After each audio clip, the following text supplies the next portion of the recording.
السلام علیکم درنو هیوادوالو خدای دې وکړي ټول به د جوړو روغو د صحت جامې به پرتان ولرئ.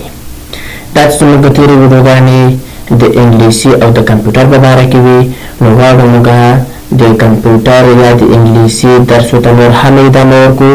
که چېرته تاسو زموږ په درسونو کې نوي یاست او زموږ درسونه نوي تعقیبوئ نو هیله لرو ملګرو زموږ چینل سره سبسکرایب کړئ تر څو زموږ وار په وار ویډیوګان تر تاسو پورې در ورسیږي. مراد اوسو ملګرو زموږ د نن ورځې درس ده د انګلیسي په جملاتو باره کې چې موږ تاسو روزمره کومې خبرې کوو نو د هغې لپاره موږ سوال راوړو بیا وروسته هم جواب وایو. نو راسئ زموږ سره ملتیا وکړئ. Where do you live? Where do you live? ته چېرته اوسېږې؟ Where do you live? ته چېرته اوسېږې؟ دی سو جواب I live in Jalalabad. I live in Jalalabad. I live in Jalalabad. زه په جلالاباد کې اوسم. زه په جلالاباد کې اوسم. یعنی زه جلالاباد کې اوسېږم. راځو دویم جواب ته. I live behind that bank. I live behind that bank. زه د دې بانک تر شا ژوند کوم. I live behind that bank. زه د دې بانک تر شا ژوند کوم. I live behind that bank. زه د دې بانک تر شا ژوند کوم. I live on 6th Street. I live on 6th. I live on 6th Street. زه په شپږمه کوڅه کې ژوند کوم. I live on 6th Street. زه په شپږمه کوڅه کې ژوند کوم. یا داسې تاسو چاته وایئ زه دلته اوسېږم. I live here. I live here. زه دلته اوسېږم. I live here. زه دلته اوسېږم. راځو بل سوال ته. بل سوال دی موږ سره Where did you see him? Where did you see him? تا هغه چېرته ولیده. Where did you see him? تا هغه چېرته ولیده. راځو د جواب په طرف. اولنی جواب I saw him with Ali. I saw with him Ali. ما هغه له علي سره ولیده. I saw with him Ali. ما هغه له علي سره ولیده. I think he was outside. I think he was outside. زه فکر کوم هغه بهر و. I think he was outside.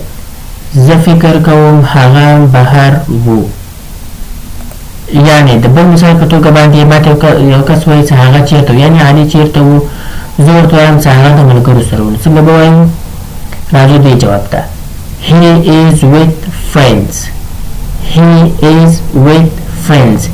هغه د ملګرو سره دی. He is with friends. هغه د ملګرو سره دی. He is with friends. هغه د ملګرو سره دی. راځو اخرنی جواب ته. He was sleeping. He was sleeping. هغه ویده و. He was sleeping. هغه ویده و. He was sleeping. هغه ویده و.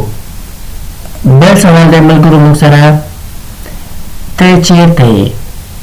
موږ څنګه وایو په انګلیسي کې Where are you? ته چېرته یې؟ Where are you? ته چېرته یې؟ یعنې تا سره څوک دي او ته نشې کولی چې بیا ورته ووایې چې زه د نورو خلکو سره یم نو څنګه به ورته ووایو I can tell you now. زه اوس نشم کولی یا زه نشم کولی اوس یې ووایم. I can tell you now. زه اوس نشم ویلی یعنې دا معنا چې زه اوس تاسو ته نشم ویلی. I can't tell you now. I can't tell you now. زه اوس نشم ویلی. دوهم جواب جواب دویم سره I am at school. I am at school. I am at school. زه په ښوونځي کې یم، یعنی زه په مکتب کې یم. I am at school. زه په ښوونځي کې یم. I am at school. زه په ښوونځي کې یم. I am a little far. I am a little far. زه لږ لرې یم. I am a little far. زه لږ لرې یم. I am a little far. زه لږ لرې یم. راځو د همدغه جملې اخرني جواب ته. I am with airport. I am with airport. زه میدان هوایی سره یم. I am with airport. زه میدان هوایی سره یم. ملګرو دا معنا ده چې موږ په دغه درس کې جملو لپاره سوال مو راوړی نو جواب یې دغه و. تاسو کولی شئ د همدې لپاره نور جوابونه هم جوړ کړئ. یعنې مثال په طور باندې وایم چې زه په کور کې یم. I am at home. زه په کور کې اوسېږم یا زه په کور کې یم. را به شو د بل سوال په طرف. Where are we going? Where are we going? موږ چېرته روان یو. Where are we going? موږ چېرته روان یو. اولنی جواب We are going to park. We are going to park. موږ پارک ته ځو یا موږ پارک ته روان یو. Where are we are going to park. We are going to park. موږ پارک ته ځو. نو د همدغه سوال په مقابل کې ملګرو موږ ته یو کومنټ جواب راته ولیکئ. یعنې یو کس ته یې هغه ځي کور خواته نو څنګه به وایي